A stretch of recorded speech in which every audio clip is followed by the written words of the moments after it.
ಆಗುತ್ತಂತೆ. ಲಕ್ಷ್ಮಿಯೂ ನಮಗೆ ಅನುಗ್ರಹ ಮಾಡ್ತಾಳಂತೆ. ಅಂತ ಮಹಾಲಕ್ಷ್ಮಿಗೆ ಈಗ ಅಷ್ಟಲಕ್ಷ್ಮಿ ರೂಪದಲ್ಲಿ ತಾಯಿಯನ್ನು ಆರಾಧನೆ ಮಾಡ್ತಾ ಇದ್ದೇವೆ. ಎಲ್ಲ ಮಹಾಲಕ್ಷ್ಮಿಯನ್ನು ಕೈ ಜೋಡಿಸಿ ಪ್ರಾರ್ಥನೆ ಮಾಡೋದು.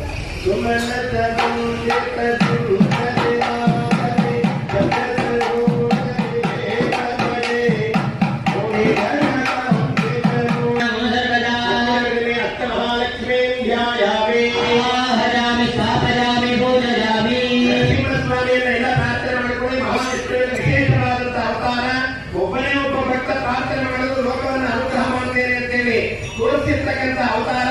ಲೋಕದಲ್ಲಿ 106 ಕೋಟಿ ಜನ ಇದ್ರೂ ಕೂಡ ಒಬ್ಬನೇ ಒಬ್ಬ ಭಕ್ತಿಯಿಂದ ಪ್ರಾರ್ಥನೆ ಮಾಡೋದು ಪರಮಾತ್ಮ ಅನುಗ್ರಹ ಆಗುತ್ತೆ, ಅದರಲ್ಲಿ ಸಂಶಯ ಇಲ್ಲ ಅಂತ ತೋರಿಸಿರ್ತಕ್ಕಂಥ ನರಸಿಂಹ ಸ್ವಾಮಿಯವರಿಗೆ ಈಗ ಪೂಜೆ ಮಾಡ್ತಾ ಇದ್ದೇವೆ. ನಾವೆಲ್ಲರೂ ಪ್ರಾರ್ಥನೆ ಮಾಡಿದ್ರೆ ಪರಮಾತ್ಮ ಇನ್ನೂ ತೃಪ್ತಿ ಆಗ್ತಾನೆ. ಎಲ್ಲ ಕೈ ಜೋಡಿಸಿ ನರಸಿಂಹನನ್ನ ಪ್ರಾರ್ಥನೆ ಮಾಡ್ಕೊಳ್ಳಿ. ಎಲ್ಲರಿಗಾಗಿರ್ತಕ್ಕಂಥ ತೊಂದರೆ